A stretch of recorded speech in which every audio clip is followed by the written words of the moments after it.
السلام علیکم اسٹوڈینٹس، آج میں آپ کو اردو میں لیسن 4 پڑھاؤں گی جس کا نام ہے عبداللہ نے مزدوری کی۔ اس لیسن میں آپ کو محنت کے بارے میں بتایا گیا ہے کہ اگر ہم کسی بھی کام میں محنت کرتے ہیں تو ہمیں کامیابی حاصل ہوتی ہے، اور کوئی بھی کام کرنے میں کسی طریقے کی کوئی شرم نہیں ہونی چاہیے، یا ہمیں بے عزتی کا مسئلہ نہیں بنانا چاہیے کہ ہم کام کریں گے یا محنت کریں گے تو ہماری اس میں بے عزتی ہوگی یا ہمیں کوئی برا سمجھے گا، بلکہ محنت کا پھل جو ہے وہ ہمیشہ اچھا ہی ملتا ہے اور ہمیں کامیابی ملتی ہے اگر ہم کسی کام کو محنت سے کرتے ہیں۔ آئیے لیسن کو سٹارٹ کرتے ہیں۔ آج بہت دنوں بعد دادی اماں آئی ہیں۔ زینت اور انور دادی اماں کے پاس آ کر بیٹھ گئے۔ زینت نے کہا، دادی اماں کوئی کہانی سنائیے۔ انور نے بھی کہا، ہاں دادی اماں، کہانی بغیر سنے ہم نہ سوئیں گے۔ دادی اماں، اچھا شور مت مچاؤ، میں تمہیں ایک سچی کہانی سناتی ہوں۔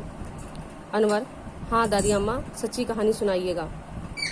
دادی اماں نے کہا، لو سنو، عبداللہ ایک بہت غریب آدمی تھا، اس کے پاس کھانے کو کچھ نہ تھا، وہ بہت پریشان رہتا، کسی سے مانگ کر کھانے کو بری بات سمجھتا تھا، لیکن محنت مزدوری سے بھی جی چراتا تھا۔ ایک دن اس کا دوست سلیم اس سے ملنے آیا۔ عبداللہ کا یہ حال دیکھ کر اس کو بہت افسوس ہوا۔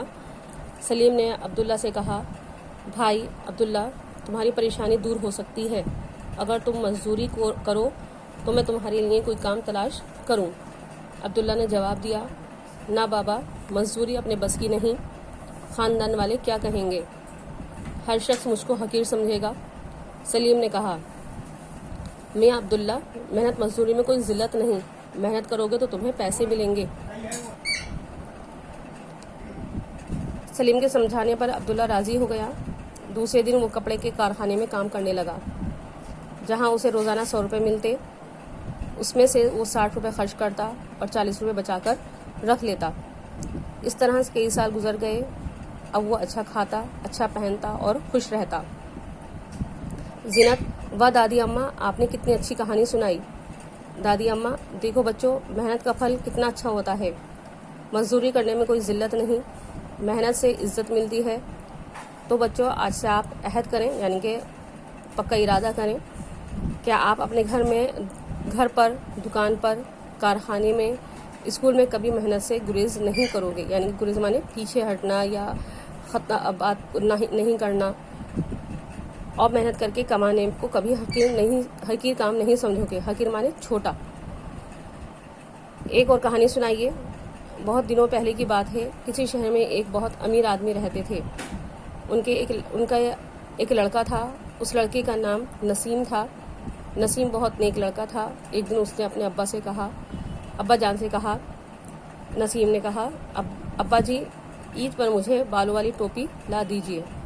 ابا، نسیم میاں، کچھ دن پہلے تو ٹوپی لایا تھا، کیا ٹوپی کی دکان کھولو گے؟ نسیم نے کہا، وہ تو پرانی ہو گئی، میں عید پر نئی ٹوپی پہنوں گا۔ ابا، اچھا، میں کل تمہارے لیے نئی ٹوپی لا دوں گا۔ دوسرے دن نسیم کے ابا ایک اچھی سی ٹوپی لائے، وہ بہت خوش ہوا۔ اگلے دن وہ اپنے دوست اسلم کے پاس گیا۔ اسلم ایک غریب لڑکا تھا، وہ یتیم اور مسکین بھی تھا، اس کے ماں باپ فوت ہو چکے تھے، وہ اپنی نانی امی کے پاس رہتا تھا۔ نسیم بھی ان کو نانی اماں کہتا تھا۔ نسیم نے کہا، نانی اماں، ابا میرے لیے بڑی اچھی ٹوپی لائے ہیں، میں عید پر پہنوں گا۔ نانی اماں بہت خوش ہوئیں اور کہا، خدا مبارک کرے، اللہ تم کو اور دے۔ نسیم نے کہا، نانی اماں، اسلم کے لیے کیسی ٹوپی آئی ہے، ذرا دکھائیے۔ نانی اماں رنجیدہ ہو گئیں اور بولی، اسلم کے ابا اللہ میاں کو پیارے ہو گئے، ٹوپی کون لائے گا؟ یہ سن کر نسیم کو بہت رنج ہوا، یعنی کہ دکھ ہوا۔ وہ گھر واپس آ کر بھی اسلم کے بارے میں سوچتا رہا کہ اس کے پاس تو نئی کپڑے بھی نہیں ہیں، ہائے بیچارے کی عید بالکل بے مزہ ہوگی، پرانے کپڑوں میں اس کو کیا لطف آئے گا۔ دوسرے دن وہ اسلم کے گھر گیا اور اپنے نئے کپڑے، نئی ٹوپی نانی امی کو دے دی اور کہا، میں اسلم کے لیے لایا ہوں۔ دوسرے دن نسیم نے ابا کو بتایا تو وہ نسیم کی اس بات پر بہت خوش ہوئے۔ انہوں نے نسیم کو نئے کپڑے بھی بنوا دیے اور نئی ٹوپی بھی دلوا دی۔ دیکھیے اس لیسن میں آپ کو میں نے سب سے پہلے جو اس کا پارٹ تھا جس میں عبداللہ کی محنت کی مزدوری کے بارے میں بتایا گیا تھا کہ وہ محنت کری اس نے تو اس کو عزت ملی، پیسہ بھی ملا اور وہ اپنی زندگی میں کامیاب رہا۔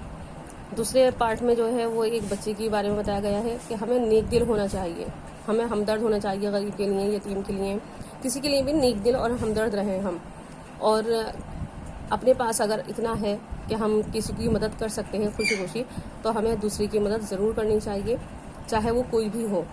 تو اس لیسن میں آپ کو 2 سبق ملتے ہیں کہ ہمیں کبھی بھی محنت سے نہیں گھبرانا چاہیے، اور دوسرا کہ ہمیں ہمیشہ اپنے دل کو نرم رکھنا چاہیے، اپنے دل میں رحم کا جذبہ رکھنا چاہیے، اور رحم دلی کے ساتھ ہمیں ہر ایک کے ساتھ مدد کرنی چاہیے۔ اس لیسن میں آپ کو بتایا گیا ہے۔ اس لیسن میں آپ کو جو بھی پریشانی ہو مجھ سے کال کر کے معلوم کر سکتے ہیں، اور اس کو بار بار پڑھنے کی کوشش کریے گا کہ کس طریقے سے کون سا لفظ پڑھا جا رہا ہے، اور جو وقت دیا جا رہا ہے وہ آپ اس پہ اپنی کاپی پہ کریے گا۔ اللہ حافظ۔